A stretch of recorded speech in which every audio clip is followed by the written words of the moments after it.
All right, well, welcome to the very first and what will hopefully be a bunch of podcasts under the Start Squad and Start Squad Academy brand. So, for this particular podcast, our very first, we're actually going to focus on one of the programs that the Start Squad Academy is overseeing. It's called GNVisionaries. We'll get into exactly what that entails in just a little bit here. But just to kind of lay the groundwork, set the framework for this particular podcast, it's very informal. We're just, not we, because I'll tell you about the guest who's sitting to my right in just a moment here. So we're just kind of figuring things out. We definitely want to talk about GNVisionaries and the very first keynote that we did last month. And so we'll get into that. But we're also just going to kind of figure out what works best and take some notes and try to make these better and better as we go along. So to start with, let's go ahead and introduce the gentleman to my right. He is known as David Heath Davis, or just Heath Davis. Yeah, I go by my middle name, so I prefer Heath. Anybody out there that goes by their middle name, you know the struggle. My name is Heath Davis, and I'm actually a PhD student at the University of Florida. I study leadership and organizational development. Oddly enough, that's located in the College of Ag and Life Sciences. It's a pretty awesome place to study. It's the #1 program for it in the country. I'm not bragging. I just got the acceptance letter actually yesterday, so I'm pretty excited. I've recently completed a master's in leadership and organizational development from the same department, and I've worked in workforce development for about 4 years. I currently work for the University of Florida's MBA program, managing student engagement. So a lot of what I have done in the past is engagement related, including recruitment, and then county workforce development and program management. So those are my qualifications, and Awesome. yeah. Yeah, so I am particularly excited to have invited Heath here to be my co-host because he's such a smart guy. And he's also always been a great sounding board for me. He knows that I tend to be a hoarder of information and kind of reserve my perspective until I have enough information to make an actual statement. And he's great at really kind of digging in to the conversation and picking out things that really spark great conversations. So I'm happy he's here. He's going to probably bring a lot of great insight and perspective into this. So thanks for being here, Heath, and congrats, by the way, on the acceptance. I'm really excited to get into that international workforce development portion and see how it marries to the student engagement stuff that I already know and do. Awesome. Yeah. So yeah, as you can tell, based on Heath's experience, and if you know anything about my experience, then you know that this podcast will probably focus a lot on professional development, workforce development, leadership, and to a great extent entrepreneurship. Since I have my master's in entrepreneurship, it just makes sense to focus on what you know, right? So yeah, we're going to be talking a lot about those topics, and it actually plays in a great deal to GNVisionaries. So let me go ahead and tell you a little bit about GNVisionaries, and then Heath will ask some questions about the keynote that I gave, since he has just recently watched it and everything's fresh. Yeah. I unfortunately was unable to attend the first one, but I'll be there at the second one. Sounds good. Yeah, and we'll talk about the second one that's coming up too. Very excited about that one. So yeah, let me go ahead and give you a quick overview of what GNVisionaries is. Essentially, it's an opportunity for emerging leaders throughout the community to impart some professional development advice to anyone who shows up and those online who also watch our segments. And we focus on what I came up with as being the 5 C's of professional development. They are clarity, commitment, credentials, connections, confidence. There is a 6th C, there's communication as well, but that's kind of woven through the whole thing because the idea is that you'll show up, you'll do some networking with everybody else there, communicating, telling them about yourself, telling them about where you want to be and that kind of thing. And then we'll listen to this emerging leader share their story about their particular topic. So each speaker will focus on one of those 5 C's, those first 5. and the people that are there will hear what advice they have to impart, and then they'll also go back to networking. And we do give away a prize at the very end too. So we did kick it off last month, and I actually kicked it off with the topic of clarity, talking about how I found a modicum of clarity in my personal and professional life. And so we're going to talk a little bit about some highlights from that and go from there. And yeah, so what was your takeaway, would you say? Well, first off, before we get started and digging in, I would like to encourage people. Some of you might be listening and you might be saying, well, I don't live in Gainesville, Florida. I don't live in North Central Florida. I don't live in the state of Florida. I don't even live in the United States, maybe. And I would encourage you to continue listening because we're going to hit on some professional development topics that we feel are just, useful. And we are trying really hard not to be, the Tony Robbins type of if you can dream it, you can do it. These are more things that you probably already know, but you just don't know you know. And we really feel that, professional development is something that it looks a little different to each person. And so you might listen to what we're about to talk about and you will get something out of it completely different than the person next to you. And so we encourage you to just, sit. It's a short little podcast. And if you have the time to go through it, even if you don't live in the area, you can always, I think, get a little something out of it. So I wanted to start there before. Yes, and thank you for that. That's why I chose this guy to be the co-host. So thank you. No worries. So the first two things I have to say to get out of the way because they don't actually it didn't have anything to do with your topic, but they happened, was you had a joke that you used in there, and right when you said the punchline of the joke, somebody sneezed, and it cut your punchline out, and I forgot what the joke was, but I was like, oh, that's pretty clever. But that dude ruined your joke. And so I just had to say that. I'm sorry that happened because I've done stand-up comedy before. I've been on a stage and you get ready to say your joke and I had a dude do a full-on dad sneeze, that breaks the sound barrier, that type of sneeze, right when I said the punchline out, sounded the mic and everything. So I apologize for your joke not getting. So on that note, I didn't even notice that, but you'll notice if you watch the video later on, right when I get to the bottom line of the whole point of the keynote, I'm smiling and laughing a little bit. That's because I had to cut out the part where I said, so here's the bottom line, super seriously, and then somebody's phone went off.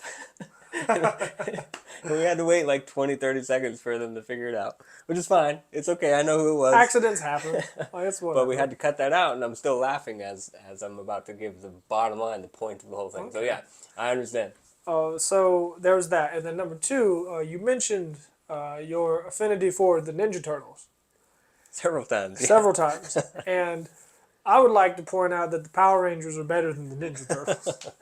I just want to clarify that. But they did have a pretty epic crossover. So I did enjoy the Ninja Turtles reference. The large takeaway that I got from the idea of kicking off with clarity is that we have a idea of clarity in professional development and personal growth. That is, the clarity is that you see the path in front of you and you know every step that you have to take to achieve your goal. And what you really drove home was that because of just how life works, you might think that that is the next step you have to take because you saw all these other people take that step. But the floor is moving. And the step that you have to take might not be the same as somebody else's.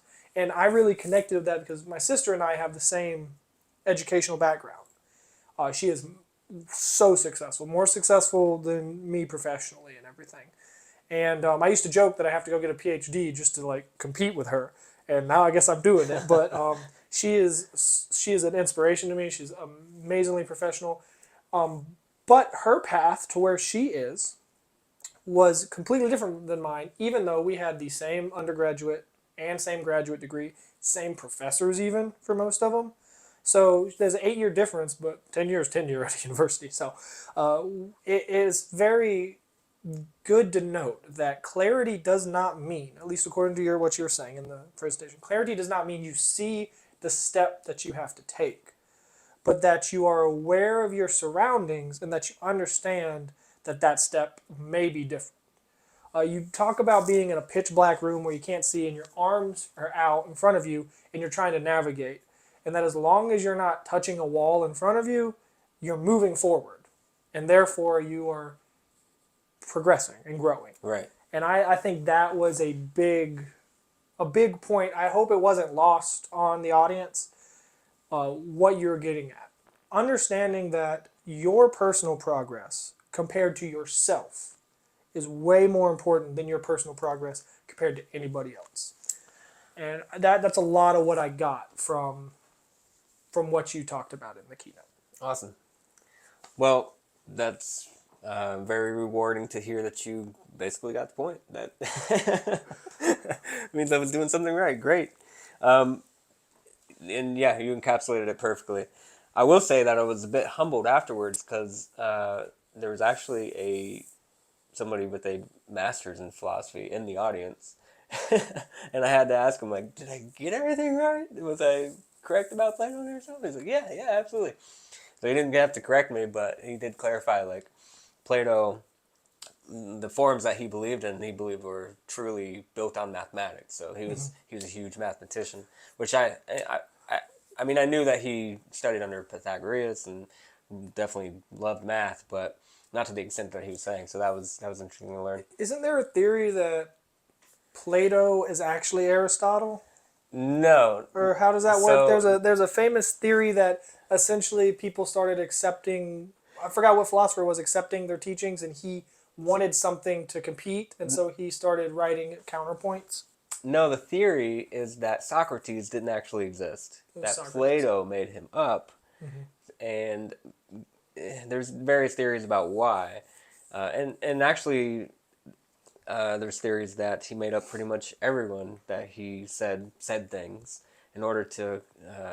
One possible theory is in order to like rebut them And or debate. debate himself without actually debating himself.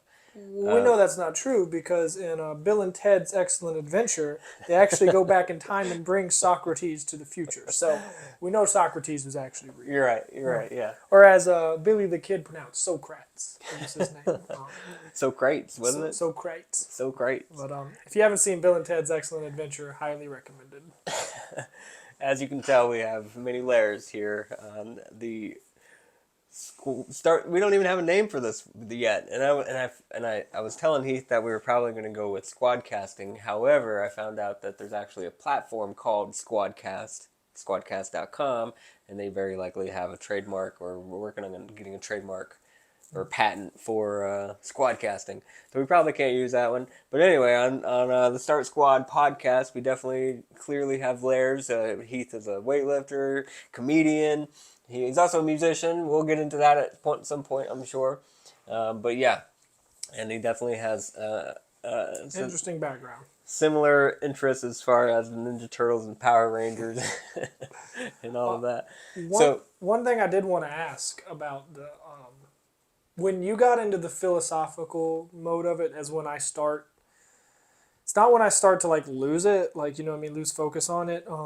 I'm somebody that when it comes to something that deep, I need to read it. Hearing it is a little difficult for me. So that's something that if I had time, I would have went back and listened to a couple times. But the idea of Plato focusing on the past, correct? Mm-hmm. And Aristotle focusing on the future. You really drove home this idea of the present is what determines your future outcomes. And that the present is the only place that you're living in. So therefore, that's the only place you can control of what's going to happen. So if you could expand a little bit on what does it mean to be present in the present? All I can really do is speak to my own personal experience. Mm-hmm. For example, I first decided to join the Air Force. It was with this vision of myself one day being in the FBI. Mm-hmm. And that vision basically came from all of the external stimuli saying that you weren't manly enough, that it played well into some past experiences that we won't get into right now, uh, in terms of justice, like bringing justice to a certain population. We'll get into that another time, I'm sure. And yeah, just lastly, falling off of the tree as far away from the tree as possible, because I grew up in a very artistic family, that I wouldn't say didn't value um, conforming, but like within the mainstream and within, like, But encourage individuality. yeah, like in a very artsy way. Yeah, yeah. So I've discovered very early on that I had a very analytical side. That I'm still artistic as well, but I think my analytic side was saying I want to express myself more than my artistic side. Anyway, long story short, all of that fed into this vision of myself that really wasn't true to who I ultimately am, and having the experiences that I've had now, I can say that. But back then, if I had said, and like I said in my keynote, there's several philosophical baselines or questions that we could ask ourselves that could help us get a more firm baseline on who we are. And so another one that I think plays heavily into all of us deciding who we're going to be is the philosophy of no pain, no gain. So back then, I strongly believed that you couldn't grow unless you had pain. And They call it growing pains. Like there's literally like, yeah, I get what you're saying. and that comes from Nietzsche. It comes from Nietzsche saying, what doesn't kill you makes you stronger. Adjacent to this no pain, no gain thing is, if you fail, you'll learn from that, right? But you won't always. It's not actually true. You don't always learn from your failure. There's a famous comedian that has a line that I think I said to you at our previous job together. We had a moment where I was like, Damian, what doesn't kill you makes you stronger. And then we're sitting there as a pause, and I said, but sometimes that thing that doesn't kill you probably should have just killed you. And I can't remember the comedian. I would shout him out right now. Hilarious guy. But famous comedian said that. And it holds true. Like, at no point is failure necessary for growth. At no point is pain necessary for growth. Right. And we try to entrench that in our beliefs nowadays. And that can really lead to an idea of, like, you could be taking steps forward and progressing and being successful, but because you haven't suffered, you feel as if the imposter syndrome takes over, and you're like, well, why am I speaking on this? Yeah. I don't know. Exactly. But even sorry, you're making great points. As but I you tend keep to derailing do. me. I'm sorry.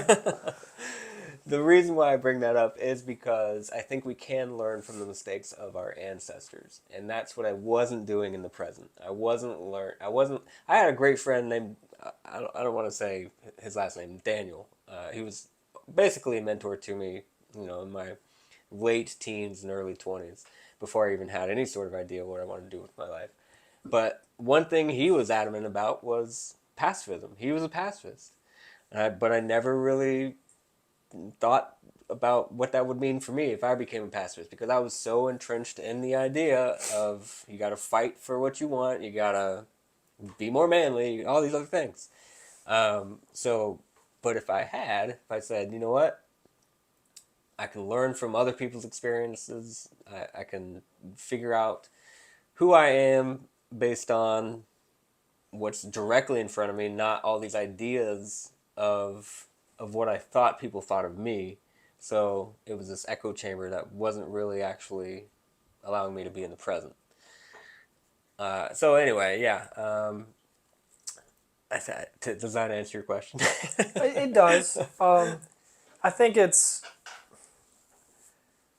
also you're speaking to just as you got older, you matured. And I hate this idea of when you maybe argue with somebody or debate with somebody and they say, well, I'm older than you, therefore I know more than you.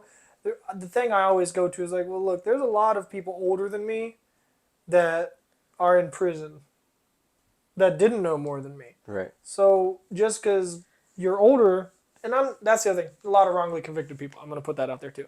A lot of people convicted on BS charges. Right. However, the point I'm making there is that age doesn't necessarily always equate to anything, but it does equate to the opportunity to have more time to learn and to experience.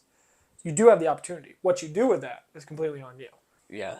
No, I totally hear you. I think it can go both ways, though. I think you can't be ageist, obviously, but you do have to, I think, deferring to your boomer. elders sometimes.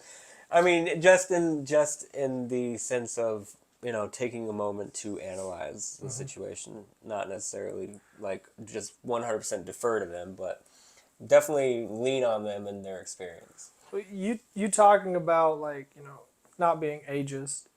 I think ageism is a problem. I think I suffer from having that kind of bias sometimes because I've been in jobs, and we'll talk about this a little bit later with our closing kind of question, but I've been in a job where the person that was making 4 or 5 times my salary needed me to help them convert a Word doc to a PDF because they couldn't figure it out. And I'm like, if I was paid $150,000 or $180,000, I figure I would learn that on my own. And Right. I get it. I get where that comes from, but I've been able to now be at enough jobs that I understand that that's not a product of age. Yeah, that does bring something that kind of ties in with pretty much all of the 5 C's actually 6 C's of professional development. But I think it primarily feeds into commitment and communication. Like, how do we deal with difficult people at work or just injustices at work? So our other speakers, we'll talk about our other speakers in just a little bit here. But, I'm never going to be doing another GNVisionaries. I just wanted to kick off the very first one so that I can kind of set the scope for the whole series. But I want to hear, and I think everybody wants to hear from the rest of the community as far as their perspective on professional development. So yeah, we'll have a speaker talk about the topic of commitment and what that meant for her professional development. That speaker is actually going to be Layla Fakuri, who is the founder and owner of the How Bazaar and also Dion Daya Records. She's a co-founder and co-owner. So yeah, she's going to be speaking on the topic of commitment very soon. That is coming up on the 25th, actually, next Monday, 25th of September. The networking portion is going to start at 6:30. She'll start talking around 7 o'clock. Like I said, casual keynote, so it's just whenever it feels right and the room's ready for it, and then we'll go back to networking after that. So 6:30 next Monday at the Alchemy Club, and we'll have links to everything down below. Please do register, just so that we can make sure we don't break any fire codes, because the room will only hold about 78 people. We've already got 32, I believe, registered. I got one more that's about to register, so 33. Sweet. So yeah, definitely check that out. But yeah, let's go ahead and close this out. I think you had a question. I think we wanted to ask each other a question. Yeah, so I think that it would be fun to talk about. I've had this idea for a podcast for a long time, and I figured instead of making an entire podcast dedicated to this, let's have a question here. What is the worst job that you've ever had? What was it? And what made it the worst job? And if we need to, use aliases and, not name a company, because the one I'm going to name, I'm not going to actually name, because as much as I dislike them and as, pardon my language, but piss poor as a job as they did with their employees, they fill such a vital role that I would not morally feel right hindering their ability to fill that role. So I'm going to be, to the best of my ability, anonymous with what I'm going to talk about, but feel free. Well, so let's focus on what made it a bad environment. What in particular? So there was 2 things. There was no accountability, and then well, there was not just two things. There was a lot of things. There was no accountability for management, and the accountability that was there for the employee level people was misplaced accountability. They wanted you to be accountable for things without having the authority to do anything about it. So there's that. There was bad communication. There was nepotism, which you'll find everywhere. What made that job so bad was that I knew I could go out there and bust my tail all day and get as many people as I could get to do what we needed them to do.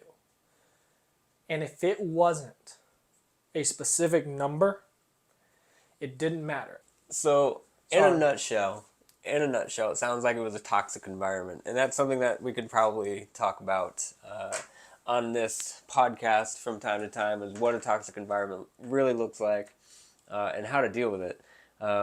So, yeah, thanks for sharing that I could story. go a lot. Yeah, I know, I need sure to pull back. I'll answer this question very simply, since we don't have a whole lot of time either.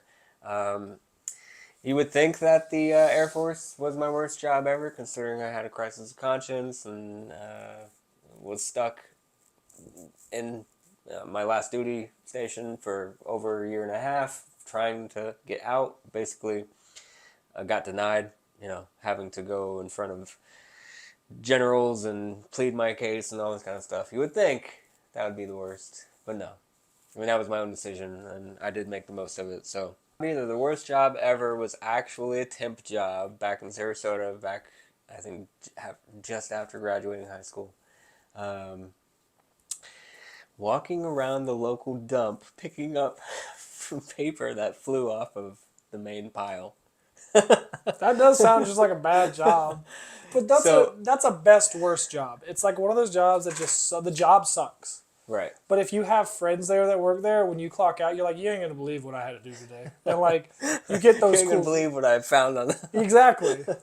I had that at a restaurant. I worked at a restaurant. It was very similar. There's things that like that I saw at that restaurant that I was like, oh my god. And then you clock out and you just laugh about it. Right.